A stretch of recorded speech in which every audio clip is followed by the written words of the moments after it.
नमस्कार साथियों, स्वागत है एक और नए वीडियो में। साथियों, आज के वीडियो में हम बात करेंगे गेहूं में आखिरी सिंचाई के बारे में कि हमें आखिरी सिंचाई किस तरीके से देना चाहिए ताकि हमें नुकसान ना हो, हमारा गेहूं भी ना गिरे। और दोस्तों, वीडियो शुरू करने से पहले आपका बहुत बहुत धन्यवाद जो कि आप वीडियो पूरा देखते हैं, जानकारी पूरी लेते हैं और चैनल को सब्सक्राइब भी करते हैं। और साथियों, आपसे रिक्वेस्ट है कि जिन हमारे मित्रों ने चैनल को सब्सक्राइब नहीं किया है वो कर ले, बेल आइकन को प्रेस कर ले ताकि मेरा आने वाला वीडियो आपको जल्दी मिल जाए इन गेहूं का हार्वेस्टिंग वाला। तो साथियों, बिना देरी करे हम बात करते हैं गेहूं में आखिरी सिंचाई के बारे में। दोस्तों, आखिरी सिंचाई हम 80 से लेकर के 100 दिन के बीच में कभी भी लगा सकते हैं। और साथियों, हम मुख्यतः 2 ही तरीक़ों से सिंचाई करते हैं गेहूं में, जिससे कि हमारे बहुत सारे किसान साथी फ्लड इरिगेशन करते हैं। कुछ किसान मित्र जिनके पास पानी की कमी है या जो स्प्रिंकलर से खेती करते हैं, स्प्रिंकलर से सिंचाई करते हैं। दोस्तों, आप स्प्रिंकलर से भी सिंचाई कर सकते हैं क्योंकि स्प्रिंकलर से सिंचाई करने का कोई भी नुकसान नहीं है, उसका फ़ायदा ही है क्योंकि काफ़ी अच्छी सिंचाई हो जाती है स्प्रिंकलर से भी।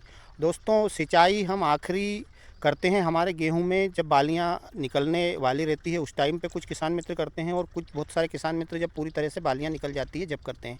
मैं भी बालियां पूरी तरह से निकल जाती है तब सिंचाई करता हूं। तो दोस्तों, हम जब सिंचाई देते हैं जब हम फ्लड इरिगेशन देते हैं तो उसमें जो है कि हमें ज़्यादा पानी नहीं देना है, यानी कि ज़्यादा पानी से मतलब कि हमारी मोटर को हमें एक जगह से ही नहीं चलाना है रात भर या दिन भर, हमें चेंज करते रहना है ताकि हमें कुल मिलाकर ये है कि आखिरी सिंचाई हल्की देना है। ज़्यादा भारी सिंचाई देंगे तो हमारा गेहूँ गिर सकता है, इसलिए हमें दोस्तों आखिरी सिंचाई हल्की ही देना है यदि आप फ्लड इरिगेशन देते हैं। और स्प्रिंकलर भी जो हमारे किसान साथी चलाते हैं और स्प्रिंकलर से भी सिंचाई करते हैं तो उनको भी मैं बताऊंगा कि जैसे मैंने स्प्रिंकलर चलाए हैं तो मैं बताऊंगा कि आपको कितनी देर स्प्रिंकलर चलाना है खेत में। दोस्तों, और एक और चीज़ है कि हमारे बहुत सारे किसान मित्रों के कमेंट रहते हैं कि साहब, हम जब बालियां निकल जाती है और स्प्रिंकलर से सिंचाई देते हैं तो उसमें फूल झड़ जाते हैं और उत्पादन कम आता है। मित्रों, मैं पिछले 4 से 5-6 साल से सिंचाई कर रहा हूँ लास्ट वाली स्प्रिंकलर से। 1% भी उससे कोई नुकसान नहीं होता है, बल्कि उत्पादन अच्छा ही आता है और बहुत शानदार उत्पादन आता है। मैंने मेरे पिछले वीडियो बहुत सारे डाले हुए हैं चैनल पे, आप लोग वो वाले वीडियो भी देख सकते हैं जाकर के चैनल पे। मैंने स्प्रिंकलर से सिंचाई करता हूँ और फिर उनके उत्पादन के वीडियो डाले हुए हैं। इस बार भी दोस्तों स्प्रिंकलर से सिंचाई के मैंने वीडियो डाले भी हैं और आपको उत्पादन दिखाऊंगा। इसीलिए मैं आपसे रिक्वेस्ट कर रहा हूं कि आप कृपया चैनल को सब्सक्राइब कर लीजिएगा ताकि, और बेल आइकन को प्रेस कर लीजिएगा ताकि आपको नोटिफिकेशन मिल जाए उसका सबसे पहले। दोस्तों, ये गेहूँ है, दिखा रहा हूँ मैं आपको खेत। ये HI 8830 का खेत है। इसके बाद में मैं आपको एक और गेहूँ दिखाऊंगा जो कि मैंने HI 1650 दिखाया था मेरे अगले वीडियो में। ये देखिए दोस्तों, मैंने स्प्रिंकलर से सिंचाई करी है और मैंने इसमें 6 घंटे स्प्रिंकलर चलाए हैं। और आपको दिखाऊंगा आगे चल कर के कि हम ज़्यादा देर अगर स्प्रिंकलर चला देते हैं तो हमारा क्या नुकसान हो सकता है, क्योंकि मैं सही चीज़ें दिखाता हूं। ऐसा नहीं है कि नुकसान हो गया तो मैं आपको वो दिखाऊंगा नहीं और फ़ायदा ही फ़ायदा दिखाऊंगा। इसलिए मैं आपको वो भी दिखाऊंगा कि हम यदि ज़्यादा देर तक स्प्रिंकलर चलाते हैं तो हमें क्या नुकसान हो जाता है। हम किसी कारण से स्प्रिंकलर चेंज नहीं कर पाए थे और हमारी मोटर जो है वो थोड़ी सी यानी कि हमें 6 घंटे चलाना चाहिए था और वहाँ पर किसी कारण से 10 घंटे चला दी क्योंकि हम चेंज नहीं कर पाए थे। कुछ कारण था, हम कहीं चले गए थे, बदल नहीं पाए किसी कारण से। तो दोस्तों, उसमें क्या होता है, देखिए, आप ज़्यादा देर चलाते हैं तो मैं आपको अंदर घुस के दिखाऊंगा खेत में।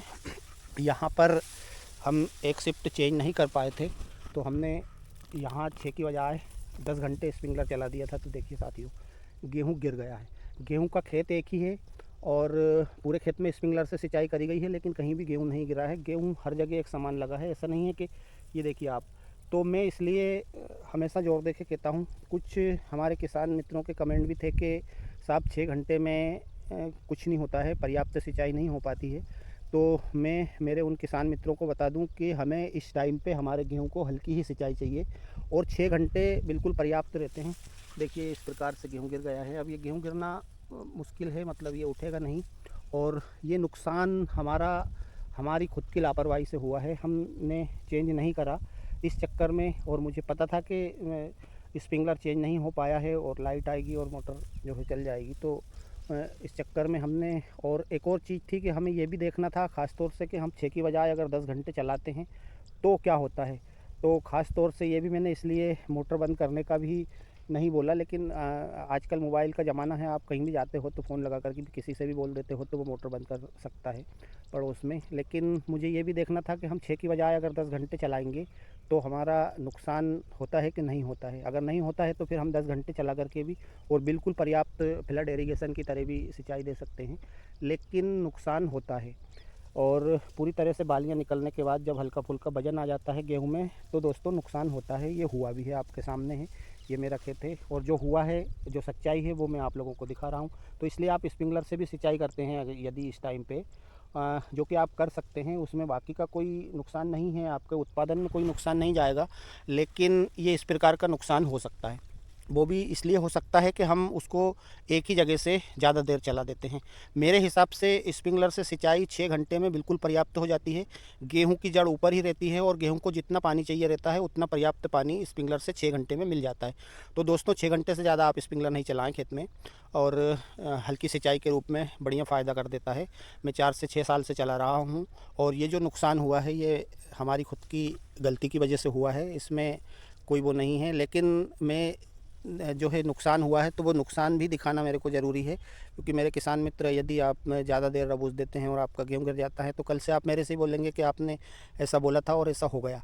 तो दोस्तों ये भी मैंने दिखाया है आपको कि आपको एक जगह से सिर्फ 6 घंटे ही स्प्रिंकलर चलाना है, आपके गेहूँ की पूर्ति भी हो जाएगी, आपका गेहूँ का उत्पादन अच्छा आ जाएगा। और आप निश्चिंत रहें कि गेहूँ में स्प्रिंकलर से फूल झड़ते हैं, फूल मूल कुछ नहीं झड़ते हैं। आपका यदि आपके पास कम पानी भी है तो आप कम पानी में भी आपके गेहूं में लास्ट सिंचाई दे सकते हैं। यदि कम पानी है और आप फ्लड इरिगेशन देने का सोच रहे हैं तो आपको उसमें पूर्ति नहीं हो पाएगी। तो दोस्तों आज के वीडियो में थी एक ये छोटी सी जानकारी, जो फ़ायदा हुआ उसका भी, जो नुकसान हुआ उसकी भी। तो बहुत जल्द मिलते हैं अगले वीडियो में, देखते हैं ये गेहूँ थोड़े बहुत उठते हैं कि नहीं उठते हैं। यदि उठ जाते हैं, पानी वजन कम होने में थोड़ा बहुत, तो पानी सूखने में, तो अच्छी बात है, वरना मुझे लगता नहीं है कि ये गेहूँ अब उठेंगे। तो दोस्तों इसका वीडियो मैं आपको एक और बहुत जल्द दिखाऊंगा। आज के वीडियो में इतना ही, दीजिए मुझे आज्ञा। बहुत जल्द मिलते हैं नए वीडियो में, तब तक के लिए जय जवान जय किसान, धन्यवाद।